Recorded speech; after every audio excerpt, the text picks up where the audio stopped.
Welcome, beautiful souls. So today we are going to break down Chaturanga to understand how to do this correctly, because I have seen this done so many different ways, and when I started I found it really hard to understand what I was actually supposed to do because nobody really broke it down. They just said do it. So this is why I thought I would break it down for you guys, especially when starting out, on understanding what it is and the different variations you can do to make sure you are doing it correctly and that you're not going to cause any extra pain or aggravation or aching the next day because you wanted to hit that pose. Because yoga isn't about looking pretty, it's not about hitting those poses, it's actually about tuning in and understanding and recognizing where your body is at that day and what it is capable of doing. So to begin, we come into plank. So this is about, so your legs are hips width apart and your wrists will come under your shoulders, so you have a nice alignment. So as you come up onto your feet, you're pushing your heels back towards the back of your mat, and you are pulling your stomach in. You're not dropping, you're not up here somewhere, you're in the center, which is why we push our feet back and we're pushing up out of our hands, making sure we have space around the shoulders. We don't want a sinking, because we're going to cause more tension and it will be harder to move through the pose. So pushing up out of your hands, pushing your feet back, sucking that stomach in, creating that tension and pull into your sort of belly button, your back body. That is how we start. And then for Chaturanga, we're going to do the easy pose, the variation first. So from this place, you just drop the knees. Nothing else changes. You're literally going from here to here. And as you're coming down, your arms aren't splaying out like this. We are coming directly into the body. So your elbows are touching your side body, keeping them nice and tight, tucked in all the way as you come right down to the bottom. And then from here, you push up into Cobra, mini Cobra, or you can push up all the way into Cobra, depending on how you're feeling that day.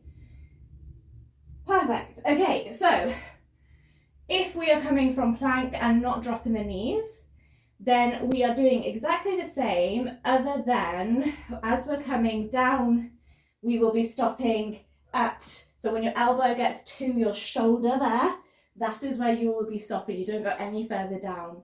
So coming into your plank pose, pushing back on your heels. So from here, we're actually pushing forwards. So we're going from our heels being pushed back towards the mat, we're actually coming forwards on our tippy toes.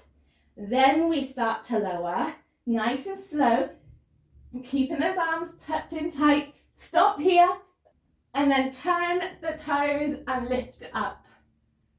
And then your hips stay off the ground or you're in an upward facing dog.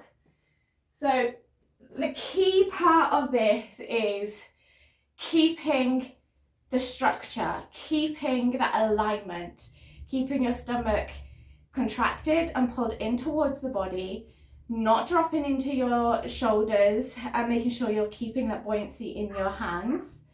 And when you're going from full plank down into Cobra, you really want to push forwards first, because then you can easily turn your toes to be able to go into up dog. So another thing that you can do actually is you could bring blocks in, and if you're struggling to kind of go from that not past your elbow and shoulder alignment here, and you kind of want to sink and drop because you don't quite have that strength to push back up, this is a good way of helping you make it hit that spot without going too far, and also it just kind of grabs you to help you push yourself up. So with the blocks in place, you come back up into your plank, pushing forwards, and then coming down, hitting the blocks with your shoulders, then you push up into up dog, and there you have it. It is definitely something that you have to work on and build on. And I highly recommend starting with dropping the knees first and really build that up, because for me, when growing up and I was doing press ups, my arms would always go out to the side like this. So it was really hard for me to then learn to go this way with my arms. So I definitely started on my knees, and I do my knees quite often if I'm really not feeling that strength in me. And I always do it that way because I want to make sure that everything is in alignment, everything is moving in the way that it should, that I'm not overcompensating, that I'm not going to end up hurting myself in some way because I'm trying to be cool and look good, even though nobody can see me in my own home doing it on my own. It's purely for my ego. So there is no reason to be trying to be perfect in this. It is a practice. It is something that you build over time. It gets easier and easier, and then you'll just be doing it so easily and naturally through your practice that you won't even think about it twice. So I hope you have found this helpful.